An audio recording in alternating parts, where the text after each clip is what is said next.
Here we are on beautiful Jones Street. You saw Ted Jones. Hello and welcome to the Ted Jones World Podcast. What's up, guys? Good to see ya.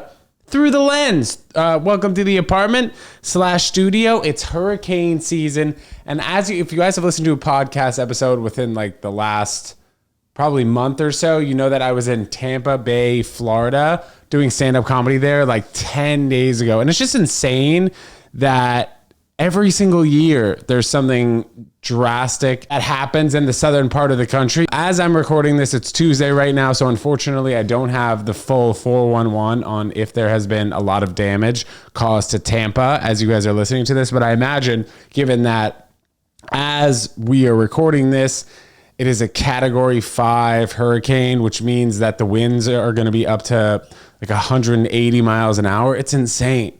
And you think about, is there really a good place in the United States that has weather that's perfect all year round? I remember when I used to go out to San Diego and play tennis out there, like I would go out there once a month and I had a tennis coach out there. That was considered to be the best weather in the country. There's like a 50-mile path of gridlock traffic that I've seen recently on the news in Tampa, Florida. So if the weather has been dramatically getting worse over a 10-year period of time, like every 10 years, you got to think like there's got to be something going on that we're doing. And that's why I'm coming on here right now. I don't usually do this, but I think there's something to be said about, I think we have to be more environmentally conscious given that it's 2024. I'm not a political activist at this current moment, but I think we need to do things that help the environment. And we know that eating meat is the worst thing that you could do for the environment. The power plants are with our electricity and our air conditioning. That's something that's so minuscule compared to what all these mills produce from eating animals and feeding animals. You know, we're able to feed 85 billion animals, but we're not able to feed 7 billion humans. You know what I'm saying? So that's my that's my take on why you guys should go vegan. It's also, you'll feel better. Whatever. I just ran tarps off on the West Side Highway. If you notice, I'm looking a little bit tan. That's such a weird thing, is that I feel as if my body gets way more tan than my face. You know, like when people see me, people don't really mention how tan I am, but if you look at my arms, I feel like I look tan. Like I was with Justin, shout out Justin if you're listening, at this place where I do stand-up comedy. And he's Colombian. He's way darker than me in the face. But when we compared arms, I'm telling you, we were looking the same color dark. Guys, as you're listening to this Thursday, next Wednesday, so 6 days from now, October 16th at the Hollywood Improv, 6 p.m., we have the Snapchat comedy show. I cannot wait. For the most part, it's a private event, but if you want to sneak on the list, you guys can DM me at Ted Jones World. And if you're industry adjacent, meaning if like you're an actor, you're on Snapchat, maybe you're an influencer, you're an athlete, whatever, I can add you to the list. This is exclusive. I'm telling you guys right now, I'm super looking forward to that show. I'm going to LA for 3 days, so I'm going to land Tuesday morning a little bit too early. I don't know why I booked that flight so early. I'm taking a 7 a.m. flight, so we figure I'll probably land at 10 a.m. And then, you know, you can't check into hotels until 3 or 4 p.m. And then, you know, obviously they're going to kick you out by 11 a.m. on Friday, you know? So I don't know what I'm going to do there. I guess maybe I'll go to the Delta Lounge, get some hummus and pita, chill out for a little bit, or maybe they'll let me check into the hotel a little bit early. We'll see if I can charm my way in there. You know what I'm saying? Hotels, I think, in my opinion, are just better than Airbnbs because the amount of years that hotels have been in business, it seems like they know how to run things. Airbnbs are, to me at least, a little bit more sketchy because you don't know how they're running that particular apartment, house, or if there are cameras in the corner. Like, for the most part, you can be sure that at hotels, there's not going to be like a camera in the corner. And then with all this stuff going on in the news, people filming things that you shouldn't be filming. You guys know what I'm saying. We're not going to touch that though. But yeah, I'm excited to go out there. We got to do a few things while I'm out there, but I'm happy that it's going to be a short sort of business trip. Anytime I'm away from New York, I'm like, all right, I got to get back to New York. And I think that's just because I grew up here. I'm used to the fast-paced lifestyle of being able to do 5 or 6 things in one day, where if you're in a place like LA or a place where you have to drive at least 5 miles to get to places, it just takes a longer time. Here, I can get 8.5, 9 hours of sleep, wake up, get a coffee. That takes 15 minutes. Then I can go to the gym if I'm going to the gym that day, and then boom, I start getting to work, and then I'm able to walk to stand-up comedy places. But I don't want to say that my life is so structured around a small area, but it does kind of feel like that. And I think being in Manhattan, that's a blessing that we got, is that you're able to do so many different things because things are so close. Like, you're able to walk from 10th Avenue to 1st Avenue. That would probably take an hour. But everything in Manhattan is so locked in close together. And that's what it feels like being, I guess, in the center of the world, Manhattan. I hate to say it for those of you guys who are not living in Manhattan, but if you've ever been here, you'll know that there's not a lot of grass, and that's a trade-off. You know, anytime I do get my chance to put my feet in the grass, it feels great. But then I'm like, all right, let's hit the jungle. Let's hit the concrete jungle. You just know what I'm saying. That was weird. That was a weird tangent. I'm wearing, you guys see the shirt that I'm wearing? I think I've probably worn it on the podcast. This is from the Artists and Writers game. It's got your boy's last name on it, as I'm showing on the camera right now, Jones. This was a super fun game, and I don't know if I'm considered an artist or a writer. That's the thing about comedians, you know? You kind of do a little bit of both, right? Artists specifically is somebody who paints, or that's what an artist is really known as. And then a writer is somebody who writes. And you can kind of put a comedian right in the middle of that, right? But for the past 2 years, I was recruited by the writer's squad. So, I mean, I don't know. Year 3, will I trade teams? And the past 2 years, we've lost also. That's the thing also about, like, if you've ever played softball, it's not really about the most athletic team, theoretically, because it's a lot about offense in softball, because if you can get a hit and hit it into the gaps, it's a lot different than baseball, because baseball is like a lot more defense oriented, it seems like. But softball, if you're getting hits and hitting into the gap, that's it. That's all you need. Speaking of sports, I haven't played tennis in a while. I haven't played tennis in like 3 months. And people ask me, Ted, how often do you play tennis? Not enough. And in New York, it's very difficult, because you'll know that that's all the thing that's the trade-off in New York, is that when there's so many buildings in such little square footage, such little acreage, there's not room for a big ass tennis court. You know, you need a lot of room to play tennis. And then also, if you're going to be playing tennis indoors, you got to schedule it out. If you don't want to spend money to do it, it's tough. And if you're in a place like Florida, if the weather's good, you could just go to the corner and, you know, there's 20 courts on a public park. But are those courts being turned into pickleball courts? I don't know. The pickleball game is definitely expanding. You see that people are doing like charity events or fun company outings playing pickleball. I can see that could be fun, because it's definitely an easier sport to play than tennis. But I think tennis players can play pickleball, but it doesn't translate the other way. You know, like, you can go big to small. You can't go small to big, AKA pickleball to tennis, because tennis is just so much of a different sport. Such a different beast. Now the tennis season is also wrapping up. They have the year-end championships, and that's towards the end of November. And I think for the most part, I will say that athletes just have insane schedules.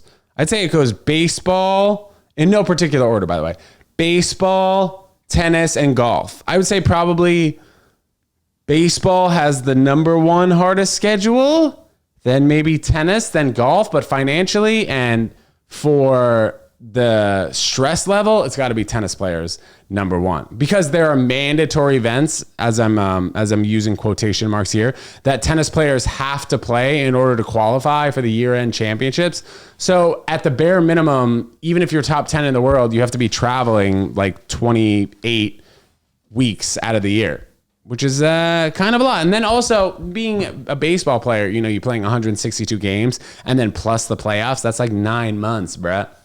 That ain't easy. And then golf, maybe it's a little bit less strenuous, because you can pick and choose which tournaments you want to play. But still, those 3 sports, it's pretty tough, I'd say. You know what's also interesting? Like, playing sports for your livelihood is crazy because once you get done playing sports, you've played sports for your entire life, right? Like a lot of us have played soccer in middle school. Maybe we played basketball in high school, and that's usually where it ends for most people. But some people will play in college, and then the few lucky people go and play pros. And people who are playing pro anything, it usually doesn't last more than like 3 to 5 years because it's so difficult and so competitive. But if you're playing sports until you're 35 years old, like what do you do when you retire?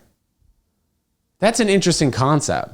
It's like, all right, what am I supposed to do with the rest of my life? The past, if you say you're 35 years old, the past 30 years or the past 28, the past 25 years, I've been playing this particular sport. And I'm like, now what? Granted, you have all the money, potentially, especially if you played pro sports, but you're like, all right, what am I supposed to do for the next 50 years? It's interesting because the typical path of a human, at least living in the United States, is you go to kindergarten, then you go to middle school, then high school, then college. Then once you turn 22 years old, you get a job. And maybe you get one job for 3 years, then you're at the next job for 10, and then you're at the next job for 20, and then you kind of wrap it up. You're retired and you move to a place that is nice, with nice weather. But like, getting back to, I feel terrible. I feel terrible for these people that have to leave their house and they're boarding it up. And where are they supposed to go? You know, hopefully they have relatives or people that they can stay with up north, like whatever it is, 8 hours up north by driving, or they'll fly out. But for the people that have nowhere to go and the people who are hunkering down in their houses, like I've been on Long Island where there's been extremely bad weather, and it's like, it's terrifying. But nothing that would even compare to a category 3, 4, or 5 hurricane. You know, like when you hear a category 1 hurricane coming in, like the windows are shaking. The windows are beating. You can hear it outside. You see the trees bending over. But category 5, it's nuts. I couldn't imagine being down there for that. I'm curious, have you guys ever been, like, have you ever sat through a hurricane? It's got to be one of the scarier things. I saw that in Tampa at Tropicana Field, which is literally across the street from where I did a stand-up comedy show at St. Pete's Brewery. They have thousands of beds just in the middle of the field all throughout the stadium for people to stay in. That's crazy. It's insane. I mean, the real weather events that New York has had is like Hurricane Sandy. That was bad. And like winter storms. Those are things that really affect the livelihood of people in New York. But the winter storms, it seems like for the most part, it's not really damaging the building. Like, yes, buildings will maybe have water damage, but it's not flooding buildings and killing people inside based off flying objects. I could be wrong in saying that, and I don't want to sound ignorant in saying that, but I'm just thinking about in the past and being in New York. Yes, there have been blizzards for sure, but it's just like hurricanes are just way more damaging. Like hurricanes can knock out an entire town. Blizzards can't really do that, or haven't really do that for as much knowledge as I know. And I'm not a meteorologist, but that's just from my knowledge. But in the past, I did have, this is a weird transition and I'm trying to make light of it, I suppose. But I did have a show at UConn. It was called UCTV, and it was like a late night show. I wore like a little vest, maybe not a vest. I wore a suit. And it was so weird because I feel like anytime I'm not wearing an outfit like this, as you guys see me, or maybe you're listening, I have sweatpants, socks, and just a regular tee on, I'm uncomfortable. For years, I used to wear jeans. I wear like maybe a little bit of a tighter tee, and then occasionally I'd wear a blazer and a button-down shirt. But if something has buttons, I don't want to wear it. Okay? I don't mean to be so dramatic, but buttons are not for me. Maybe if it's like a button-up jacket here. That's funny I mentioned that. I have a button jacket right here, but this is different. This is like a loose kind of jean jacket from your boy Zara. You know, there's like buttons on this. That's different. I mean like buttons on the pants, for jeans or like a button-up shirt or button-down shirt. How do you even know the difference, I will say, between a button-up and a button-down? Do you guys know the difference? No.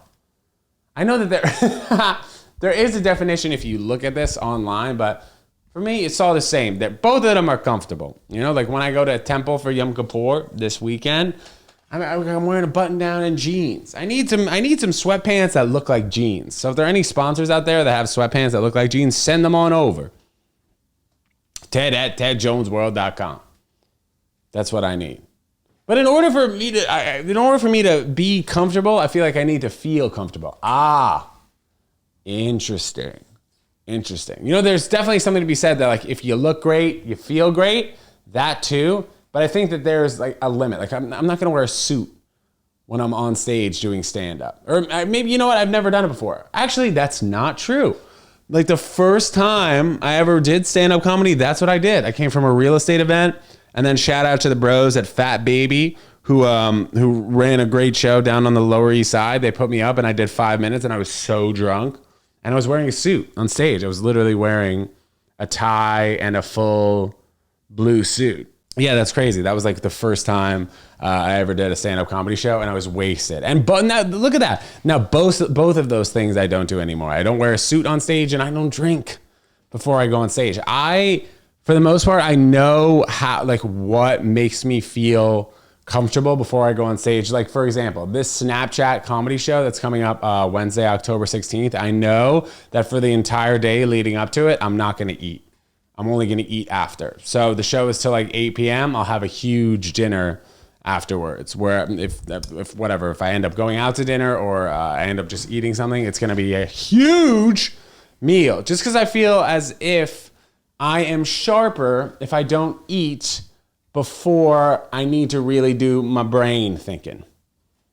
And I have seen that in studies, your energy is more focused on what you're putting out if you are more hungry, like you're more locked in. If you think about 1,000 years ago when we were hunting in the forest, when we were hunting for things and we needed to focus on finding the animal to eat, we'd be more locked in if we didn't have food for 2 days. It just makes sense from a primal perspective, you know? Because like if we have 3 to 4 meals a day, we're always comfortable. You know, so like our energy isn't as fired. Our wires in our brain aren't as like, oh my God, I need to get this. And then also I think that has to do with if you guys have ever done a fast. The longest fast I ever did was 65 hours. It was one of the hardest things I ever did. I think it was like a year or so ago, a year and a half or so ago. I did a vlog on it on the Ted Jones World podcast YouTube channel. You guys can go back probably around a year from now. You guys can watch that video. And it was one of the hardest things I've ever done. But like a week or so, or maybe like 5 days or so after you do that fast, you just feel so much more cut and you feel way more healthy. And I think that's also because this is just the way I think of it. If you are in the forest and you're trying to like intimidate an animal, we're talking about like 1,000 years ago. Before it was very difficult to be vegan. Now it's very easy to be vegan. But I'm talking about in terms of survival mode, you would just be ready and would be dashing to the next thing that you need to do. You know, so I think that's why your body looked a certain way to intimidate other animals, right? And then also my nails healed better. It was just when my body wasn't focused, when the energy this is the way to say it. When the energy in my body wasn't focused on digesting food, the energy in my body was focused on healing. Boom.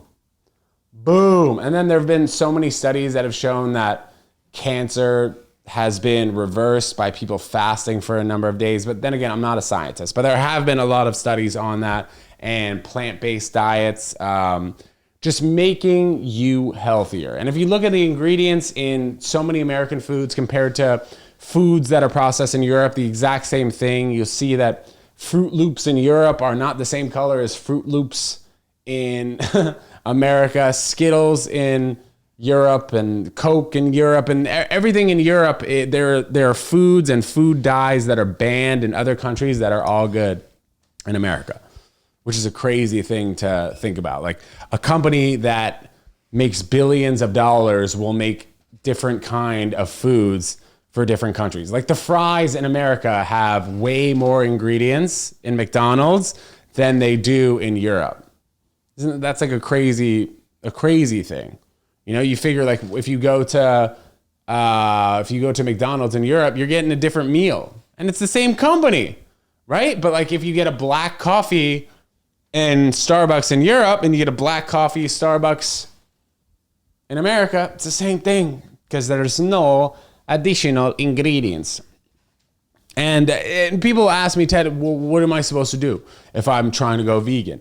I think you got to start with cooking at home, at least for a little bit. Look at ingredients online, but I'm a bit of a hypocrite because I am not a good cook, or I'm just more of a preparer, as my dad would say that he kind of is. Like I'll take an avocado, I'll take chickpeas, I'll put it in a bowl, I'll put some hot sauce on it, put some salt on it.